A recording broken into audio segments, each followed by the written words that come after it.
60 ሰዎችን ለሞት ዳርገዋል የተባሉ 17 ህገወጥ አደገኛ የሰው ዝውውር ተጠርጣሪዎች ፌዴራል ፖሊስ ዛሬ ባወጣው መረጃ እንደያዛቸው አስታውቋል። እነዚህ ግለሰቦች ግን ምንድነው የፈጸሙት ወንጀል የሚለውን የምናሰማችሁ የመጀመሪያ ዜናችን ነው። መሰረት ድንጋይ ከተቀመጠ 18 ቀናት ያስቆጠረው የአዲስ አበባ ፖሊስ የጋራ መኖሪያ መንደር ጥሩ ደረጃ ላይ ነው ተብሏል። ጉዳዩን ወይም ፕሮጀክቱን የተመለከተ ዜና ይዘናል። በአዲስ አበባ ከተማ በአከራይ ተከራይ ውል መፈጸም የተከለከሉ ተግባራት ይፋ ተደርገዋል። አከራዮች እንዲሁም ተከራዮች ከናንተ የሚጠበቀው ምንድነው የሚለውን በዝርዝር እንነግራችኋለን። ኢትዮጵያ በበጀት ዓመቱ ከ1 ሚሊዮን በላይ ቪዛ ሰጥታለች አለ ኢሚግሬሽን እና ዜግነት አገልግሎት። ዜናችን ነው። የድሬዳዋ አስተዳደር እውቅና በሌላቸው የሙዚቃ ኮንሰርቶች ላይ እገዳ መጣሉን ሰምተናል። ለምን? ዝርዝሩን ይዘናል። ለአድናቂዎቹ ድንጋጤ የፈጠረው የድምፃዊ ጎሳዬ ተስፋዬ የጤና ሁኔታና የማህበራዊ ሚዲያው ሽፈን ምን ይመስላል የሚለውንም ይዘናል። በመጨረሻም ወሳኙ የንግድ መስመር ቀይ ባህርና አሁናዊ ሁነቶች ምንድናቸው? እንደምን ውላችኋል? አሃዱ ኒውስ ኤንድ ፖለቲክስ ነው። ከዚህ በመቀጠል ዜናዎችን ለእናንተ አደርሳለሁ። አብራችሁ ቆይታ ማደርገው እኔ ናርዶስ አለማየሁ ነኝ። ውድ ቤተሰቦቻችን ሁሌም እንደተለመደው ዜናችንን የምንጀምረው ሰብስክራይብ በማድረግ ነው። ሰብስክራይብ በማድረግ ጀምሩ። እኛ ለመሰልቸት ከሰኞ እስከ ዓርብ ድረስ ሁሌም በዚህ ሰዓት ዜና ለእናንተ እናደርሳለን። በቀጥታ ወደ መረጃዎቹ እንለፍ።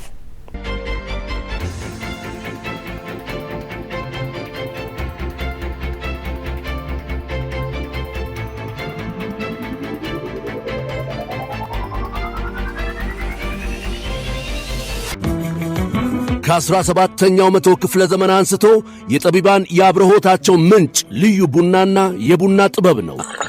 ታዲያ ይህን ቡና ለመቅመስ ጥበቡንም ለመማር ዝግጁ ኖት? አሃዱ ኮፊ አካዳሚ በአዲስ አበባ ትምህርትና ስልጠና ቁጥጥር ባለስልጣን ፈቃድ በማግኘት የረጅም ጊዜ ልምድ ባላቸው ባለሙያዎች በመታገዝ የተለያዩ የቡና አይነቶችን የመቅመስ ኮፊ ካፒንግ፣ የቡና ቆላል፣ ሮስቲንግ፣ ጣዕምን፣ ፍሬዎችን፣ ማዕዛንና አሲድነትን የመለየት ጥበብ በባሬስታና አግሮ ማርኬቲንግ ዘርፎች ስልጠና ለመስጠት ዝግጅቱን አጠናቋል። የቡና ጥራትን ለመጠበቅ የቡና አፍቃሪዎች የተለያዩ ጣዕሞችን ለማወቅ እንዲሁም አምራቾች ምርቶቻቸውን ለማሻሻል እንዲችሉ የሚረዳውን ይህንን ስልጠና በአሃዱ ኮፊ አካዳሚ በመሰልጠን ብቁ ባለሙያ ይሁኑ። የስልጠና ቦታው በቦሌ ጃፓን ኤምባሲ ናይል ሶርስ ሕንፃ 3ኛ ወለል ላይ። ለበለጠ መረጃ በስልክ ቁጥር በ0961 88 82 22 ይደውሉልን። አሃዱ ኮፊ አካዳሚ።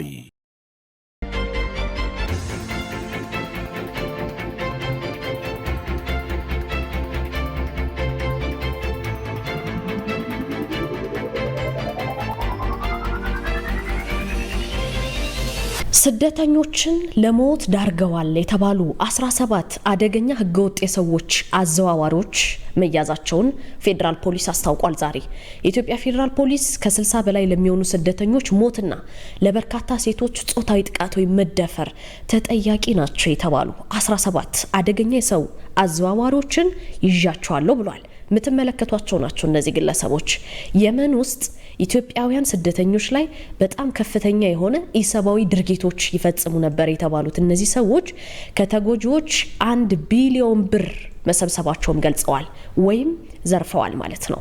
ፌዴራል ፖሊስ ዛሬ ባወጣው መግለጫ ይህ የሰዎች አዘዋዋሪ ቡድን የሚመራው መሐመድ ጣሂር አደን ወይም ወርዲ በተባለው ይሄ በምትመለከቱት ግለሰብ አማካኝነት ነው።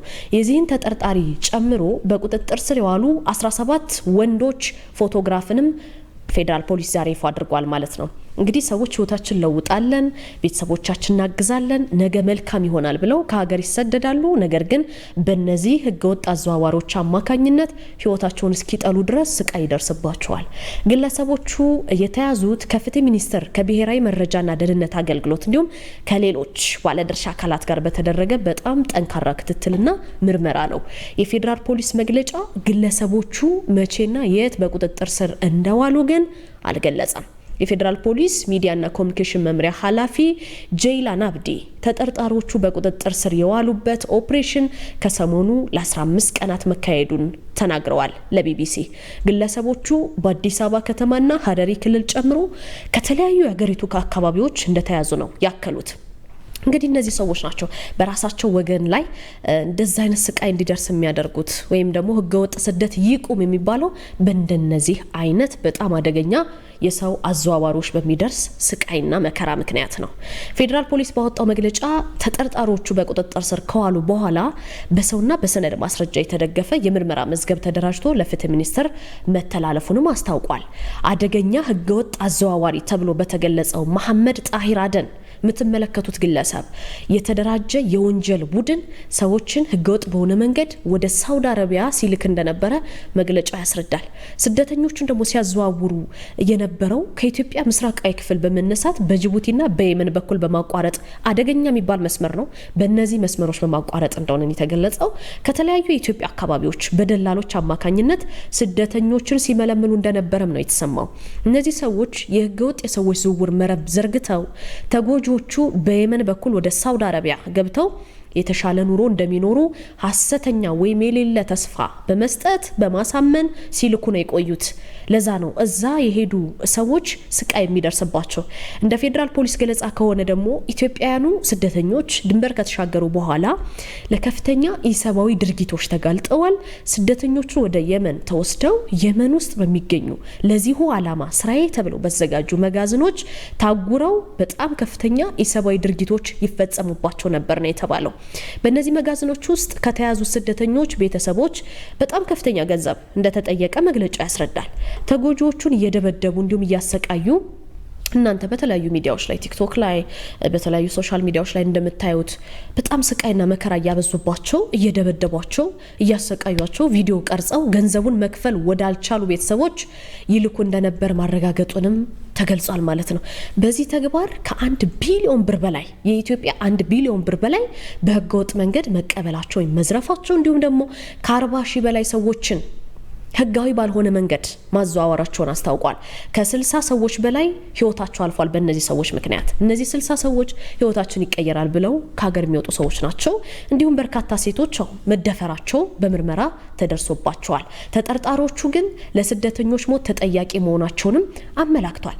እነዚህን ድርጊቶች በተመለከተ ፖሊስ ከሳውዲ አረቢያና ከኢትዮጵያ የበርካታ ሰዎች ምስክርነትን በቪዲዮ መቀበሉንም አክሏል።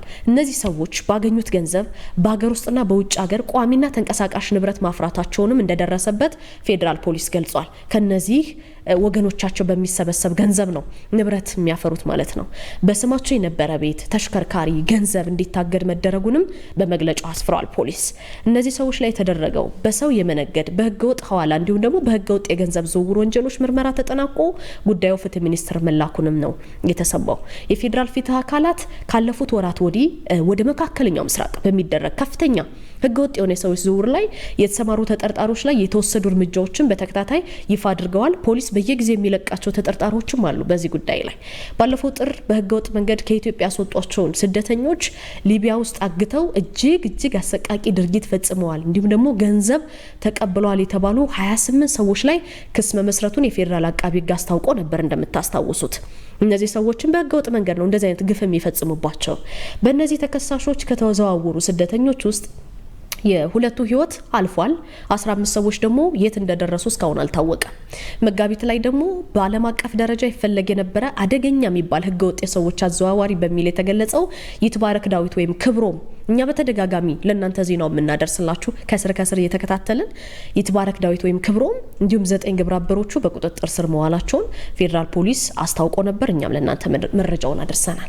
ፌዴራል ፖሊስ በትግራይ ክልል ሽሬ ከተማ በቁጥጥር ስር የዋለው ይሄ ይትባረክ ዳዊት የሚባለው አደገኛ ሰው አዘዋዋሪ ከ100 በላይ ሰዎችን ለሞት የዳረገ ከ50 በላይ ሴቶች እንዲደፈሩ ያደረገ በመሆኑም ወንጀሉ ተጠቅሷል ማለት ነው። በዚህ መሰረት እነዚህ ግለሰቦች አደገኛ የሚባሉ ከ1 ቢሊዮን ብር በላይ ከተበዳዮች የተቀበሉትን ፌዴራል ፖሊስ መያዙን በዛሬው ዕለት የተሰማ ዜና ነው።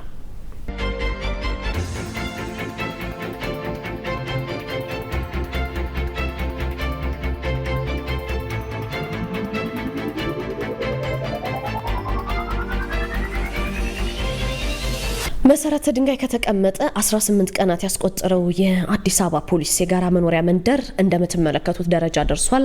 ሰኔ 26 ነበረ በከንቲባው ወይዘሮ አዳነች አቤቤና በሌሎች ከፍተኛ አመራሮች በተገኙበት ባለ 15 ወለል ህንጻ እንዲሁም 12 ህንጻዎች የአዲስ አበባ ፖሊስ የጋራ መኖሪያ መንደር መሰረተ ድንጋይ ተቀምጦ ግንባታው መጀመሩ የሚታወቀውና የአዲስ አበባ ዋና ጠቅላይ መምሪያ አዛዥ ከተቋሙ ስትራቴጂክ አመራሮች ጋር መሆን ፕሮጀክቱ ምን ላይ ደረሰ የሚለውን ነገር ጎብኝተውት ነበር። ዛሬ በ18 ቀናት የተሰሩ ስራዎች ይበል የሚያሰኙ ተስፋን የሚያጭሩ እንደሆኑና ተቋሙ ደግሞ የሰራዊቱን የቤት ችግር ለመቅረፍ በትኩረት ሌት ተቀን እየሰራ መሆኑንም የዋናው ጠቅላይ መምሪያ አዛዥ ሌተናል ጄኔራል አስራት ዴኔሮ ተናግረዋል ማለት ነው። የፖሊስ ሰራዊቱን የመኖሪያ ቤት ችግር ለመፍታት በአዲስ አበባ ከተማ አስተዳደር ከንቲባ ወይዘሮ አዳነች አቤቤ የተጀመረ ነው የቤት ግንባታ ፕሮጀክቱ በተያዘለት ጊዜ በተአቀደለት ጊዜ እየተከናወነ መሆኑን እንዲሁም ዋና አዛዡ ተናግረዋል። እንዲሁ ደግሞ የጠቅላይ መምሪያው ከፍተኛ አመራሮች እንደገለጹት በሪፎርሙ የተሰሩ ያሉ የቤት ልማቶች የሰራዊት የስራ ተነሳሽነትን ያሳደጉና ሰራዊቱ ተረጋግቶ ኃላፊነቱን እንዲወጣ ያግዛል ነው የተባለው።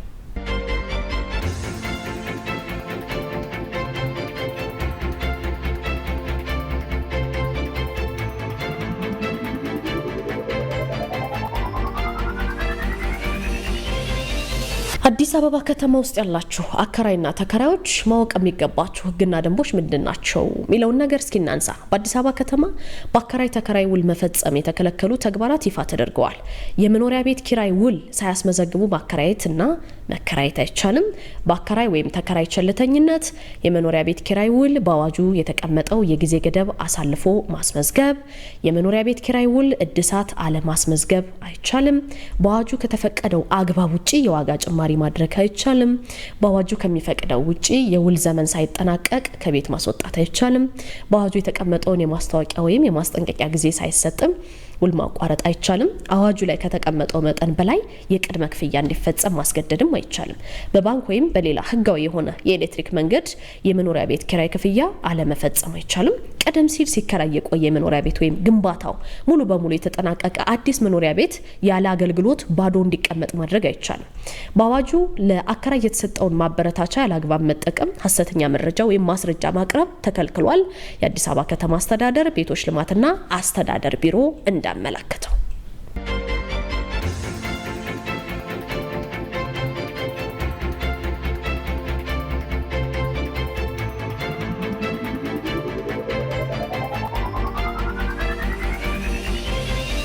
ወደ ኢሚግሬሽን መጣን። ኢትዮጵያ በዚሁ ዓመት ከ1 ሚሊዮን በላይ ቪዛ ሰጥታለች ብሏል ኢሚግሬሽንና ዜግነት። በ2018 እየተገባደደ ባለው ዓመት 1.4 ሚሊዮን በላይ የቪዛ አገልግሎቶች መስጠቱን ገልጿል። የኢሚግሬሽንና ዜግነት አገልግሎት ማለት ነው። የአገልግሎቱ ዋና ዳይሬክተር ወይዘሮ ሰላማዊት ዳዊት ናቸው። ተቋሙ ከ3 ዓመት በፊት 276,000 ቪዛ ብቻ በአመት ውስጥ መስጠቱን አስታውሰዋል። እሳቸው በ2018 በጀት ዓመት ደግሞ 1.4 ሚሊዮን ቪዛ በመስጠት ከ4 እጥፍ በላይ እድገት ማስመዝገቡን አንስተዋል። አገልግሎቱ የቪዛ አሰጣጥ ስርዓቱን ማሻሻሉ፣ ማዘመኑ፣ የዲጂታል አገልግሎቱን ማስፋፋቱና የአየርና የብስ ድንበር አስተዳደር አገልግሎትን ማዘመኑን ተከትሎ ከፍተኛ ውጤት ማስመዝገብ መቻሉን በማንሳት አዲስ የተጀመሩት የስቶፕ ኦቨርና ትራንዚት ቪዛ አገልግሎቶች የቱሪዝምና የጉዞ እንቅስቃሴን ሁሉ እያበረታቱ መሆኑን ነው ዳይሬክተሯ የሚገልጹት። እሳቸው እንግዲህ ኢትዮጵያ በአሁኑ ወቅት ከ194 በላይ ሀገራት ዜጎች ወደ ሀገሪቱ እንዲገቡ በኢቪዛ በውጭ ሀገራት በሚገኙ የኢትዮጵያ ዲፕሎማሲ ተቋማትና በመዳረሻ ቪዛ ወይም ቪዛ ኦን አራይቫል በሚለው አማራጮች አገልግሎት እየሰጠች ትገኛለች በማለት የአገልግሎት አድማሱን ያብራሩት። የቱሪዝም ፍሰትን ለማሳደግ ደግሞ የውጭ ኢንቨስትመንትንና የንግድ ግንኙነትን ለማበርታት እንዲሁ ደግሞ የሰዎችን ነጻ እንቅስቃሴ ጭምር ለማቀላጠፍ የተወሰደ እርምጃ የሀገሪቱን እድገት የሚያፋጥን የዜጎችን የመንቀሳቀስ መብት ያከበረ መሆኑን ወይዘሮ ሰላማዊት ይገልጻሉ። ወደፊትም ደግሞ ዘመናዊና ቀልጣፋ በተለይ ከቪዛ ጋር በተገናኘ የቪዛና ሌሎችንም የኢሚግሬሽን አገልግሎቶችን በማስፋት በማዘመን ኢትዮጵያ ለዓለም አቀፍ ተጓዦችና ባለሀብቶች ተመራጭ መዳረሻ ለማድረግ እየተሰራ መሆኑን እሳቸው አክለው ጠቅሰዋል።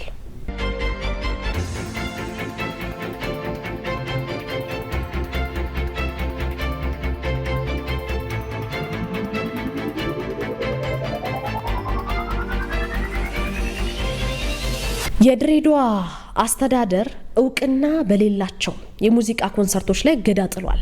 የድሬዳዋ አስተዳደር የመንግስት ኮሚኒኬሽን ጉዳዮች ቢሮ ከአስተዳደሩ እውቅናና ህጋዊ ፈቃድ ውጪ የሚዘጋጅ የሙዚቃ ድግስ፣ የቲኬት ሽያጭ በጥብቅ የተከለከሉ ናቸው ብሏል። በተለይ መጪው ሐምሌ 18 2018 ሊካሄድ ታቅዶ የቲኬት ሽያጭ እየተከናወነበት የሚገኘው የኮንሰርት ዝግጅት በመጥቀስ ህብረተሰቡ ራሱን ከገንዘብና ከጊዜ ኪሳራ እንዲጠብቅ ሲል ነው የገለጸው።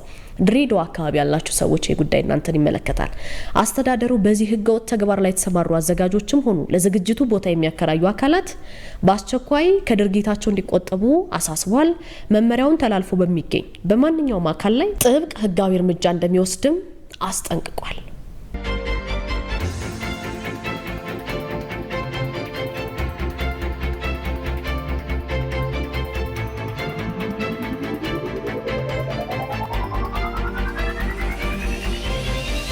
ለአድናቂዎቹ ድንጋጤ የፈጠረውና የድምፃዊ ጎሳዬ ተስፋዬ የጤና ሁኔታን በተመለከተ ማህበራዊ ሚዲያ ላይ ሰፊ ሽፋን ነበረው። ውድ ቤተሰቦቻችን እንግዲህ በኢትዮጵያ ሙዚቃ አፍቃሪያን ዘንድ በጣም በተለይ አንቺ ሆዬ ሙዚቃ ከፍተኛ ተወዳጅነት ያለው ታዋቂው ድምፃዊ ጎሳዬ ተስፋዬ በለንደን ያቀረበው የሙዚቃ ኮንሰርት ነበረ።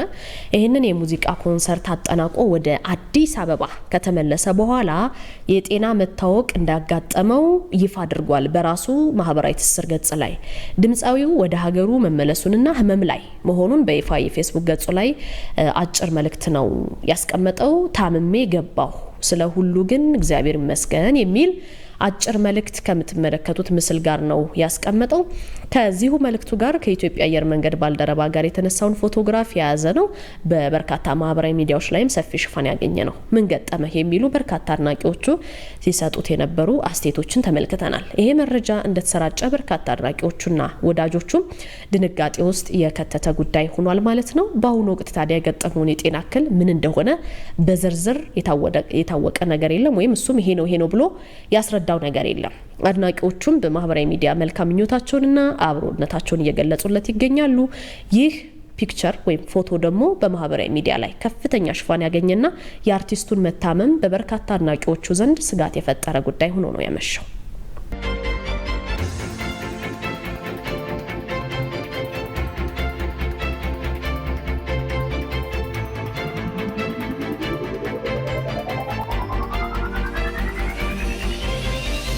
ወሳኙ የንግድ መስመር ቀይ ባህርና አሁናዊ ሁነቶችን በዜናችን አካተናል። ውድ ቤተሰቦቻችን በኢራን የሚደገፉት የየመን ሁቲ ኃይሎች የሳውዲ አረቢያ መርከቦች የባህር እንቅስቃሴ ላይ እገዳ አውጀዋል። ቡድኑ እገዳውን ያወጀው ለምንድን ነው ሚለውን ስናይ ሳውዲ አረቢያ በየመን ላይ ኢፍትሐዊና ጨቋኝ ከበባ እየጣለች ነው በሚል ክስ ነው። የቀይ ባህር ዋነኛ መተላለፊያ ባብ አልመንደብ ሰርጥ ለሳውዲ መርከቦች እንደሚዘጋ ሁኔታዎች አስታውቀዋል። ይሄ ከ2022 ጀምሮ በተመድ ድጋፍ ሲቆይ የነበረውን የተኩስ አቁም ስምምነት የሚያዳክም እርምጃ መሆኑ ነው የተጠቆመው። መረጃዎችን ስንመለከት እገዳው የመጣው ግን በሁቲዎች ቁጥጥር ስር ባለው የሳና አውሮፕላን ማረፊያ ላይ ከተፈጸመ ጥቃት በኋላ ነው። የየመን መንግስት የኢራን አውሮፕላን እንዳያርፍ ለመከልከል ጥቃቱን ፈጽሜያለሁ ቢልም ሁቲዎች ግን ሳውዲን ተጠያቂ በማድረግ የሚሳኤል ጥቃት ከፍተው አሁን ደግሞ የባህር ላይ እንቅስቃሴ እገዳው ውጀዋል ማለት ነው። ባብ አልመንደብ ሙሉ በሙሉ ከተዘጋ የዓለም የነዳጅ አቅርቦት እስከ 7% ሊቀንስ፣ በቀይ ባህር የሚካሄደውን የንግድ መጓጓዣና የኃይል አቅርቦት በከፍተኛ ሁኔታ ሊያውክ ወይም ሊያቃውሰው ይችላል። በነገራችን ላይ በሌላ በኩል ደግሞ ሳውዲ አረቢያ እንዲሁም ደግሞ በሳውዲ የሚመራው ጥምረት ሁቲዎችን መግለጫ አሳሳች በማለት ውድቅ አድርገውታል። በሁቲዎች ቁጥጥር ስር ባሉ ወደቦች በመቶዎች የሚቆጠሩ የንግድ መርከቦች አሁንም ያለ እንቅፋት እየገቡና እየወጡ መሆኑን ገልጸዋል። ጥምረቱ የሁቲዎች የባህር እገዳ ውሳኔን የዓለም አቀፍ ሕግ የሚጥስ የባህር ወንበዴነት ነው ተግባር ነው ሲል በማውገዝ በባብ አልመንደብ ባህረ ሰላጤ የሚያልፉ የሳውዲ የንግድ መርከቦችን ለመጠበቅ የደህንነት ጥበቃ እርምጃዎች መጀመሩን አስታውቋል ማለት ነው። ኢራን ግፊት እያደረገች ነው ወይ ሚለውን ስናይ የየመን ሁቲዎች የባህር ላይ እንቅስቃሴ እገዳ በቀጠናው እየተባባሰ ካለው የጂኦፖለቲካ ውጥረት ጋር የተያያዘ መሆኑ እየተነገረ ነው የሚገኘው። ኢራን በመሰረተ ልማቶቿ ላይ ለሚፈጸመው የእነ አሜሪካ ወታደራዊ ጥቃት ምላሽ እንዲሆናት ሁቲዎች የምዕራባውያንና የባህረ ሰላጤ ሀገራት የመርከብ ማጓጓዣ ወሳኝ መተላለፊያዎችን እንዲያውኩ ሁኔታዎችን ግፊት አድርጋባቸዋለች እየተባለ ነው የሚገኘው።